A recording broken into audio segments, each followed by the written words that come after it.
Good morning, guys. This is Uche, and it's Sunday morning, and I hope you're having a good morning. Hopefully, you had a restful night. Today, I want to spend some time talking to you about something that we often don't engage in conversation about. We've talked about bad credit. We've talked about, being financially responsible. We talked about, things that we can do to fix the problem. However, I want to take a little bit of time to address where did the problem start from? Like any issue you may have, whether it's physical illness, whether it's mental illness, whether it's, bad habits, it had to start from somewhere. And to be able to really fix it and to make sure it's permanently taken care of, at least to the best of your ability, you have to address the beginning of the issue. So today I'll be presenting to you a little presentation I put together discussing debt and its connection to shame and understanding where it all starts from.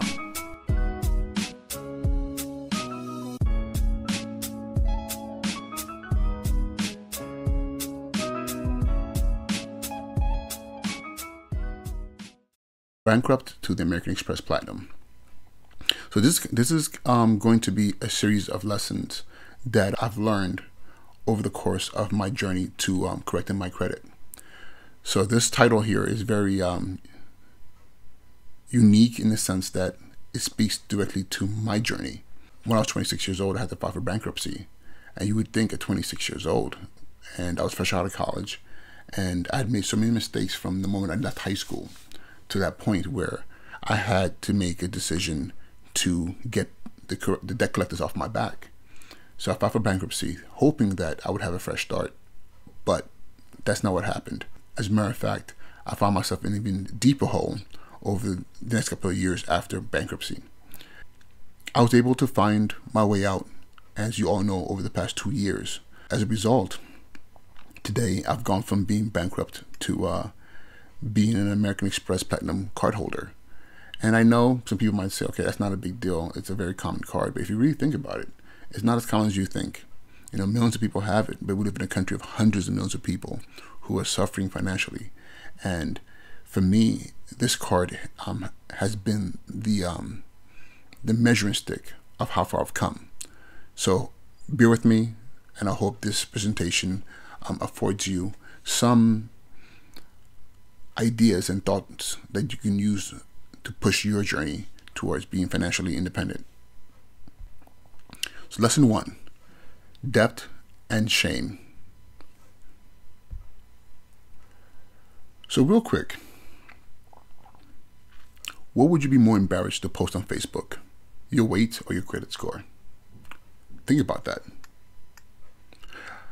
As somebody who at one point in time was 325 pounds, and I can tell you, even as a man, I wasn't very proud of that, and it was a point of shame for me to be that big. But at the same time, my credit score was in the 400s. So if you had to ask me and to post one of those numbers, whether my weight or my credit score and my life depended on it, listen, I'm telling the whole entire world I'm 325 pounds. My credit score was going to remain a secret. But why? So I remember often being with friends, and at some point in time, people start talking about money, about investments, about credit cards, about 401ks, and all kinds of different things. Buying a new car, maybe buying a house, and all these things at some point in time came back to credit scores. And people will be sharing, oh, I'm at a 700. I'm at a 690, but I'm working on it. Oh, listen, I'm already at 800. And guess what I would be doing?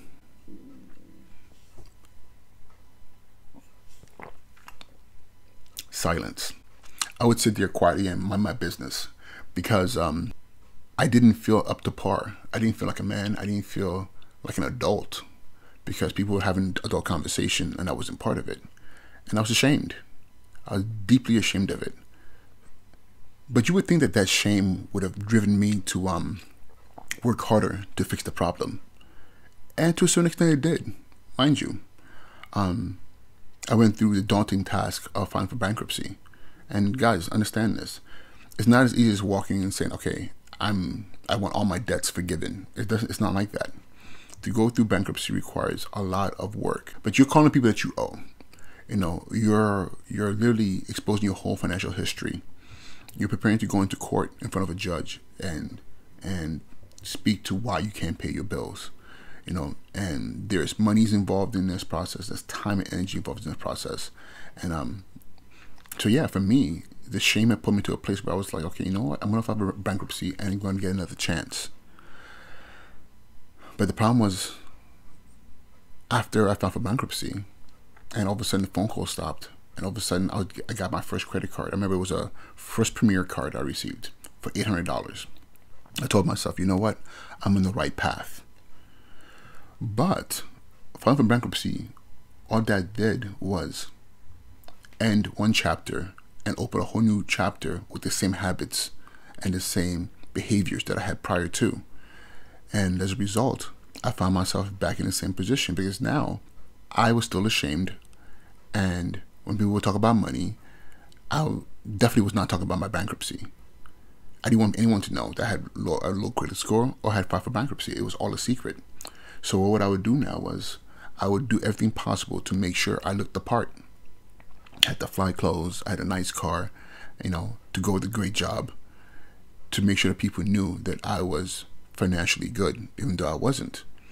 And for whatever reason, after the bankruptcy, maybe because things were a little bit open for me, I didn't have the pressure of all the creditors calling me anymore. And actually, for the first time, I had a little bit extra money in my pocket. What did I do? Did I save? Did I invest in building my financial capital? No, I spent. As soon as I could, I got a nicer car. As soon as I could, I was buying nicer clothes. I was doing everything possible to present the illusion that things were good. That's the thing about shame and embarrassment. If it's not addressed, if it's not, nipped in the bud, you find yourself doing more of the things that you shouldn't be doing. Studies have found that individuals who have problem debt are more likely to suffer from mental issues such as anxiety and depression. And I'll tell you this: I had a lot of anxiety around my financial situation, and I'll be honest with you, I was depressed. And the way I dealt with my depression was spending and continuing to present the illusion that everything was good. Right now, I know some of you are sitting there and you're feeling like, okay, this is very uncomfortable. Some of you are probably thinking, like, I can't believe he's sharing this. And it's funny because I'll be honest with you, sharing this is much easier with the fact that I'm in a much better place financially. But I'm also sharing this because I wish somebody had shared this with me and spoken to me about the feelings that I was going through, the suffering that I was going through from being ashamed of my debt, being ashamed of my finances.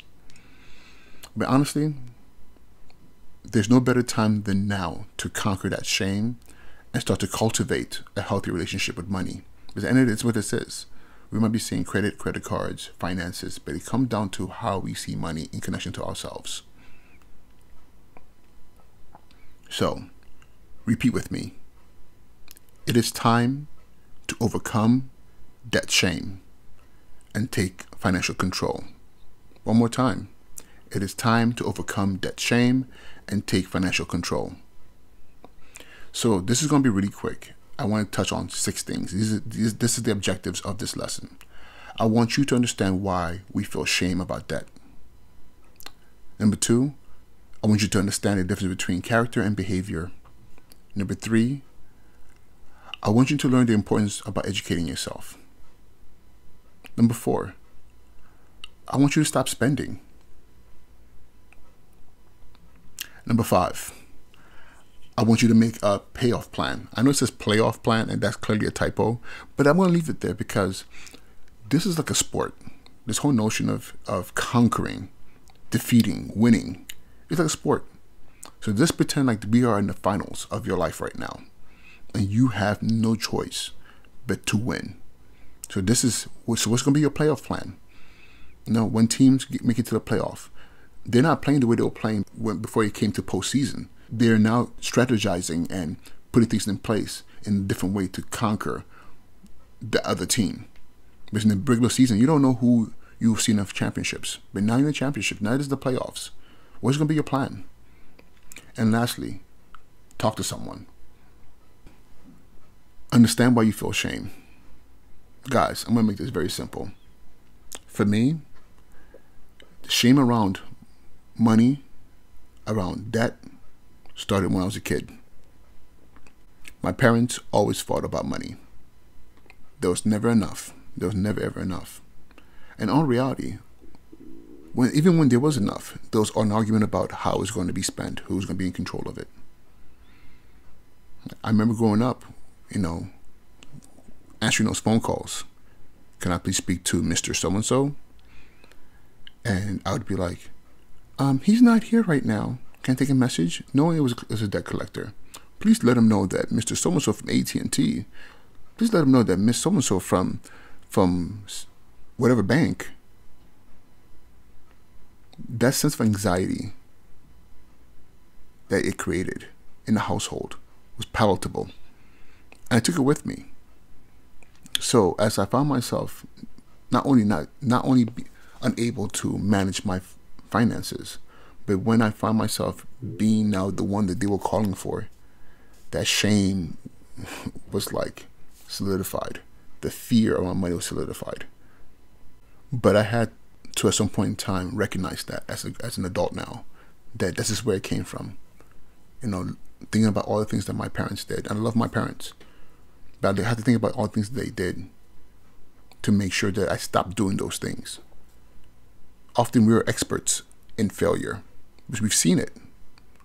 We know all the things that we shouldn't be doing, but we've seen it. Most of the time it comes from our childhood. But I came to a point where I understood, okay, mom and dad did this, and the result was this. So why am I still doing that? Understanding why we feel a certain way about money gives us a starting point for how to deal with it. So spend some time and really think about what you saw around you growing up. And if you didn't see that, then it's different for a lot of people. But I know for most of us, when I talk to a lot of my friends who've opened up and shared about their experiences with money, those who were successful learned it from parents, learned it from their parents. Those who failed at it also learned it from their parents. We got to differentiate between character and behavior. We live in a society that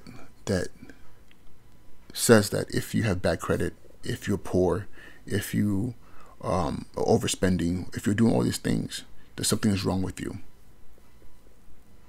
But the reality is you can be a great person and have bad credit. You can be a great person and just spend a little too much. So the issue is not your character. It's not about who you are. It's about behavior. Like we said, a lot of things that we do, we learned from our childhood, from what we saw with our parents doing. So the issue is not character, but the issue definitely is behavior, habits.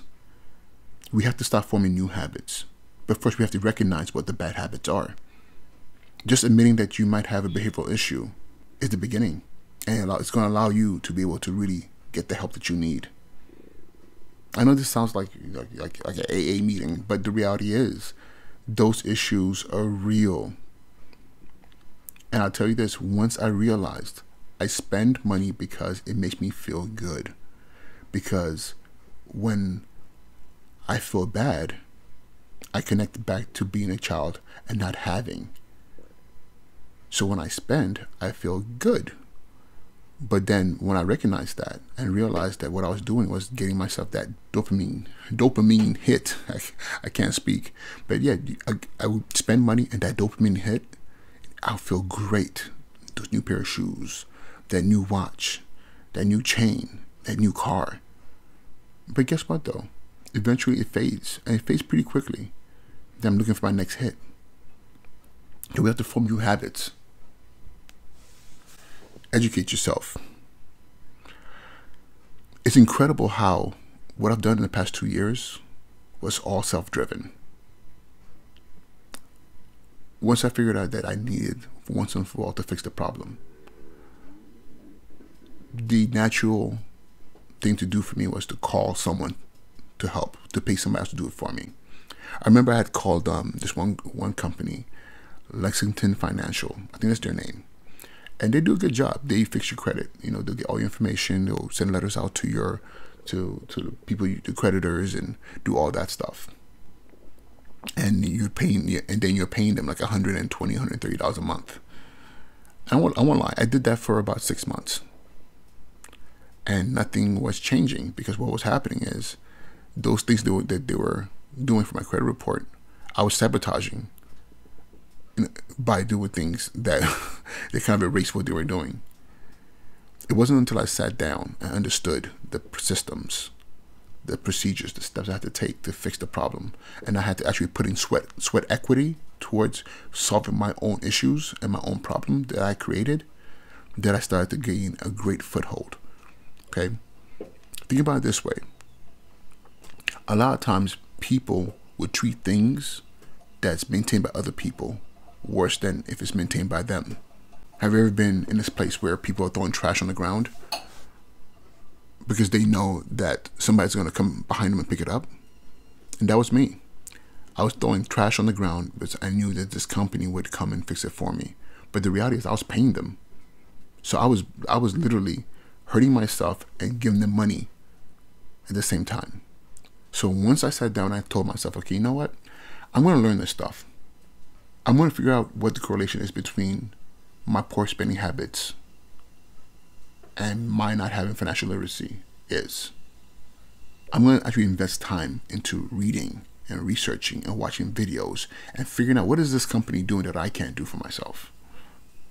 And once I did that, it was like the heavens opened up, and I figured out, like, wait a minute, I can do this. In one of my future videos, I'm going to share with you my binder, my debt binder. And this debt binder has every document that I used to actually reach out to the credit bureaus and to get things removed from my credit report, to just being able to analyze all the things I had done over the past literally 20 years and fix them. It is your responsibility to learn and to put the work in to change your financial situation. Stop spending. And when I say stop spending, I'm not saying like, okay, just literally stop spending. What I really mean is this. If you're taking 10 steps forward, why would you do something to move yourself 15 steps back? If you have a credit card that you're saying, okay, listen, I owe $6,000 on, and I'm determined to pay this off, why would you put $1,000 towards it, then go back and then spend $500 on a brand new TV? Why would you go get that 60-inch TV when your 40-inch is working perfectly? And you're gonna put it on that card that you're trying to pay off? What's the point? Like, it seems that makes no sense. And trust me, I've done it. I've sat there and saved money and paid off a card, and literally 2-3 days later spent the money on something else. Kind of like a hamster in that wheel revolving.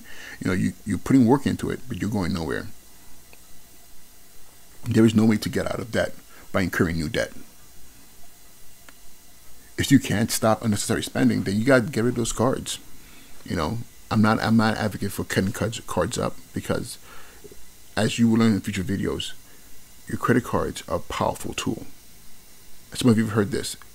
Credit, it's a debt weapon. It's a weapon that you can use to your benefit, but you have to control your spending. Stop spending on nonsense. Stop spending on bullshit. Focus on fixing your credit, building your credit limits, and not going out there after things that have no value. Going after liabilities. This whole process is all about asset building. Make a payoff plan or a payoff plan. And it's very simple. I'm going to give you an example. The snowball process of dealing with your debt. It's one of them. It's a very simple one. It's not necessarily the best one, but it's one way to look at it. First of all, you got to look at all your debt. What do you owe? Who do you owe? Then what you can do is you can attack the smallest balances. I remember pulling up my credit, and I had some accounts where I owed $1,000, some accounts where I owed $2,000, but then I had accounts that I owed like $80. that was in collection. Seriously, $80 that's in collection? Like, I would be like, what's wrong with me? Then not only that, I would make excuses for, wait a minute, I can't really pay that. If I pay the $80, I can't pay this over here. But I'd go out with friends to eat and drop $100. It's just madness. So this is in connection to what I said prior. Stop spending, look at what you owe, and start taking care of it. And what you're gonna see is, if you say, okay, I'm gonna stop going out to restaurants, that $100 is gonna go towards that $80 debt. Then guess what? It doesn't mean after you pay off that $80 debt that you go back to the restaurant. You have to tell yourself, now, this extra $100, where else could it go? Oh, here's another debt that I can apply it to. And you do that until that snowball, that money that you're throwing towards your debt, if you stop spending on nonsense, that snowball is going to get bigger and bigger and bigger, and you'll be able to knock out those bigger and bigger debts that you have. But one thing that's very important is this: you have to celebrate. I'm not saying go out and drop and spend money and pop bottles, but I'm talking about actually find a way to highlight the work you're doing. Celebrate internally, speak on it. But it's very important that as you go through this process, that you just don't live in a space where you're of misery and you're not engaging in some kind of recognition of the work. But this is hard work. And this takes me to the last slide in this lesson. Talking to people, talking to someone. So often, I said this before, I live in my own head with my problem. It's kind of like an alcoholic who sits, in a dark room with a bottle of tequila, killing themselves. Then going out into the real world and acting like everything's okay. That's what I did with my debt. That's what I did with my finances. I have to finally come clean. I'm fortunate to have a wife that's amazing. And while we were dating, I had to find the courage to let her know this is my story. And mind you, I've always made really good money. But for whatever reason, being able to hold on to it has always been a challenge. And talking to her about it, and she listened, and she didn't judge. Talking to my brother, talking to my younger brother, who I'm older than by 7 years. So I should be a big brother giving him advice. But sharing with him and talking to him was very helpful, because I got to hear my own voice, talking to my mother. And after a while, I started talking to more and more people. And then what I found out was there's so many people out there who had the same problems. My brother shared with me that he was, $1,000 in debt. My mother talked to me about, her financial situation, and she had to file for bankruptcy twice. And also I realized this is not an issue of just me. This is a societal issue. And this is maybe why I'm doing what I'm doing right now. Not maybe, this is why I'm doing what I'm doing right now. Making these videos, doing such presentations, because there are people out there who are struggling and need help. So you gotta talk to somebody. A close friend, a parent, a partner, or if you want to take it to the next level, to a financial advisor. But you gotta stop feeling guilty.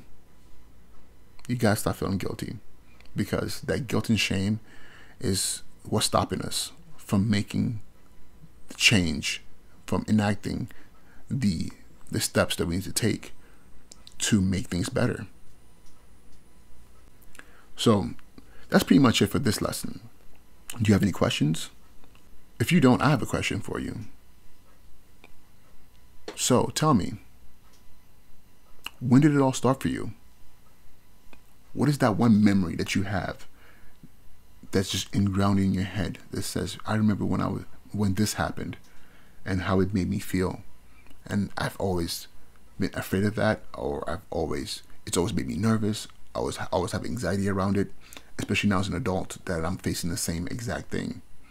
And you can share your response in the comments, or you can actually pull a friend, a partner, a sibling, somebody, and talk to them about it. And you'd be surprised how many people will actually share very similar experiences to you. We can fix this. We can be in a better place and move forward together. So guys, I want to ask you to please like, share, subscribe. Guys, thank you so much for watching this video, and I hope it was very helpful. I plan to put out more videos, My next video, actually lesson 2, is going to be about, it's very simple, what is credit? It took me a while to understand what credit was. I thought I knew what it was. I mean, I guess I did know on a very basic surface level, but knowing what it is one thing. Knowing why it is and how it's important is a whole nother level. So I'm hoping my next video to get deeper into that, and hopefully it'll be helpful to you. So with that being said, thank you so much for joining me this Sunday morning, and I hope to see you guys soon again. All right, be well.